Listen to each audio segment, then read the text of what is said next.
ஒரு 4-5 வாரமாகவே முழு வெள்ளை பூசணிக்காய் இங்கே கிடைக்க மாட்டேங்குது. அதனால் கட் பண்ண 2 பீஸ் வாங்கிட்டு வந்துடுவேன். எங்கள் 2 பேருக்குமே டெய்லி வந்து ஜூஸ் போடுறதுக்கு 1 வீக்குக்கு இது கரெக்டாக இருக்கும். நான் வந்து உப்பு பெப்பர்ன்ட்டு எதுவுமே அந்த ஜூஸில் ஆட் பண்ண மாட்டேன்.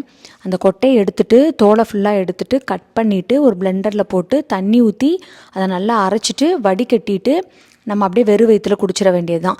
மழையோ புயலோ இடியோ டெய்லி வந்து கண்டிப்பாக அந்த ஜூஸ் வந்து நான் குடிச்சிருவேன்.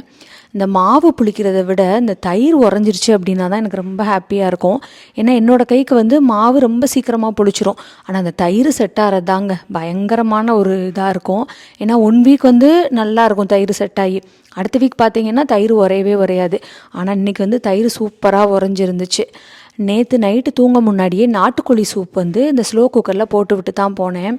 தூக்க கலக்கத்துலையா இல்லை ஏதோ யோசனையிலையான்னு தெரில, மழை தண்ணி மாதிரி ஒரு சட்டி நிறையா தண்ணி ஊற்றி விட்டேன் போல். அவ்வளோ தண்ணி இருக்குது. ஸோ நல்லாவுமே இல்லை, என்ன நிறையா தண்ணி ஊற்றுனதுனாலையான்னு தெரியல. இன்றைக்கி காலையில் பிரேக்ஃபாஸ்ட்டுக்கே எனக்கு வந்து இந்த சூப்பு தான் குடித்தேன். ஏன்னா அவ்வளோ இருக்குது, கண்டிப்பாக காலி பண்ணி ஆகணும் இல்லையா.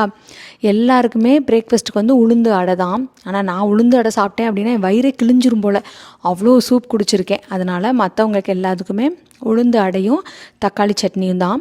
இதோட ரெசிபி வந்து நான் அந்த வீடியோக்கு மேலே லிங்க் கொடுக்குறேன், உங்களுக்கு வேணும்னா நீங்கள் செக் பண்ணி பார்த்துக்கோங்க.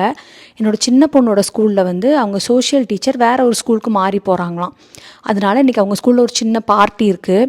பசங்களை வந்து ஏதாவது ஸ்நாக்ஸ் எடுத்துகிட்டு வர சொல்லியிருக்காங்க. அவன் நேற்று நைட்டு சொன்னான், நேற்று நைட்டு தான் போய் கப் கேக்லாம் வாங்கிட்டு வந்தோம். ஸோ அதையும் எல்லாம் எடுத்து வச்சுட்டு அவளும் ஸ்கூலுக்கு கிளம்பிட்டா. நாளைக்கு பார்க்கலாம். தேங்க்யூ, பாய்.